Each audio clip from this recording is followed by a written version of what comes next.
চীনে শুল্কমুক্ত সুবিধার সুযোগ নিতে প্রস্তুত দেশের ব্যবসায়ীরা। বিশ্লেষকরা বলছেন, জেনে বুঝে বাজার ধরতে পারলে করোনাকালে মন্দা কাটানোর হাতিয়ার হাতে পাবে বাংলাদেশ।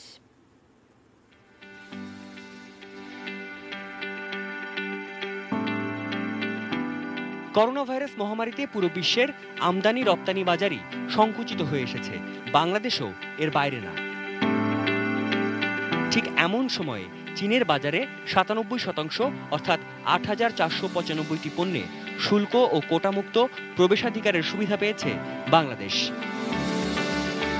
চীনে ২০১৯-২০ অর্থবছরে বাংলাদেশ থেকে যে $৬০ কোটি পণ্য রপ্তানি হয়েছে, এর বেশিরভাগই হিমায়িত খাদ্য, চামড়া ও চামড়াজাত পণ্য, পাট, সবজি, টেক্সটাইল আর গার্মেন্টস পণ্য।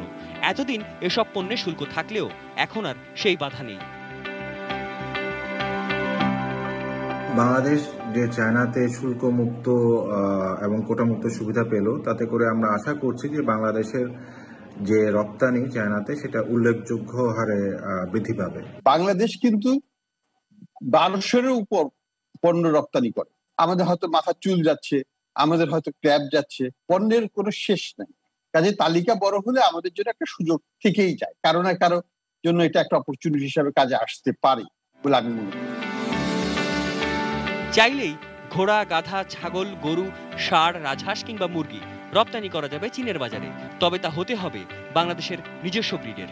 তাই তো প্রায় ৮,৫০০-এর মতো পণ্যের রপ্তানিতে শুল্ক ছাড় এলেও বিশাল তালিকার বেশিরভাগ পণ্যের উৎপাদন কিংবা বিপণন সম্পর্কে বাংলাদেশের কোনো ধারণা নেই। নতুন ধরনের কোনো কারখানা, নতুন ধরনের পণ্য বা সার্ভিস ডেলিভার করার মতো সক্ষমতা আমাদের তৈরি হচ্ছে, সাপোর্টিং ইনফ্রাস্ট্রাকচারগুলো তৈরি হচ্ছে। তাতে করে এই পণ্য সরবরাহের চাপ নেওয়া আমাদের জন্য খুব বেশি কঠিন ব্যাপার হবে না।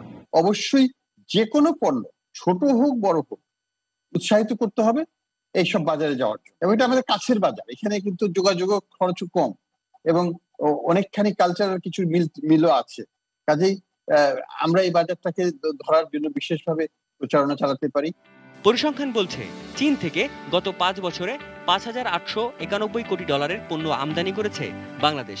বিপরীতে একই সময়ে বাংলাদেশ ওই দেশটিতে রপ্তানি করেছে মাত্র $৩৮৮ কোটি পণ্য।